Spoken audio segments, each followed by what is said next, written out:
Hey everybody, it's Bryce with Remax Advantage Plus and the Minnesota real estate team. Today I wanted to come to talk to you about a topic that's often visited, and that's how much money do I need to save in order to buy a house? Actually, a lot less than you think, depending on what loan product you get. So the easiest way to put this is probably at least $1,000. Some scenarios where you just need $1,000 are loans that you get funds with housing assistance.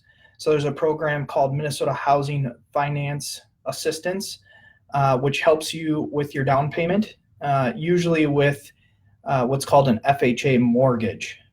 So what the Minnesota Housing Finance Assistance does is it basically takes care of the 3.5% that you need to put down in order to get a house, but you need to have at least $1,000 to do that.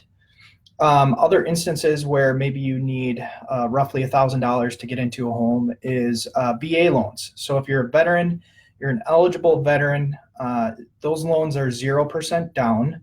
And you might say, well, if those are 0% down, why do I need to have money then up front? Earnest money.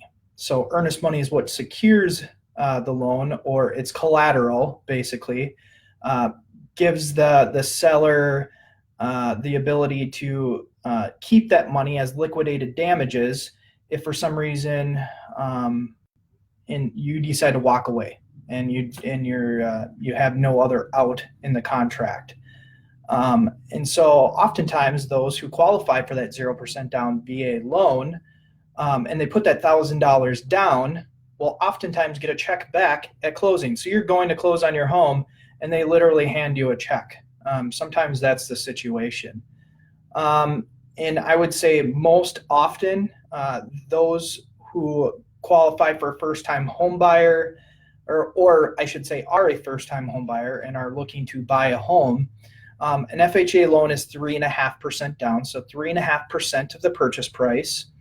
And the earnest money that you put down often does go towards that down payment. So let's say you put $1,000 down, you need $3,000 to close on a home. You would bring $2,000 to closing, and you would pay that total of $3,000. When you think about other costs that are incurred, you have your earnest money, right? But you also have things like an inspection and appraisal, which inspections can run anywhere from usually around $300 to $400 is what you pay for those. You have an appraisal that usually costs about $400 to $500.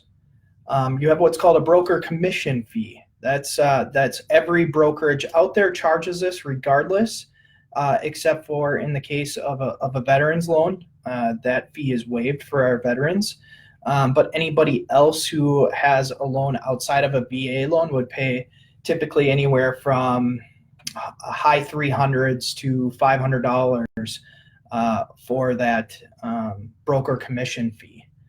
And then you have some costs that are incurred with closing. So closing costs typically are run about 3% of the purchase price, and that's on top of your down payment that's needed. A lot of times we can ask sellers to help contribute to those costs. I would say in this market that we're in currently, that doesn't happen as often, but it certainly is available to people in the negotiation process. So we can ask a seller to take care of those closing costs.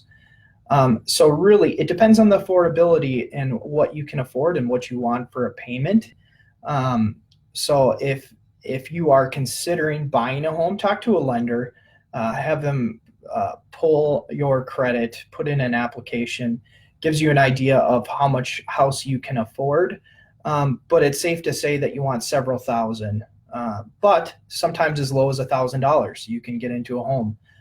There's income limits that apply to that, and you can always talk to a lender to get some of those lender requirements as far as what your income limits are and so on and so forth to be able to qualify for some of those programs.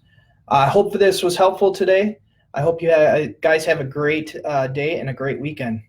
Thanks.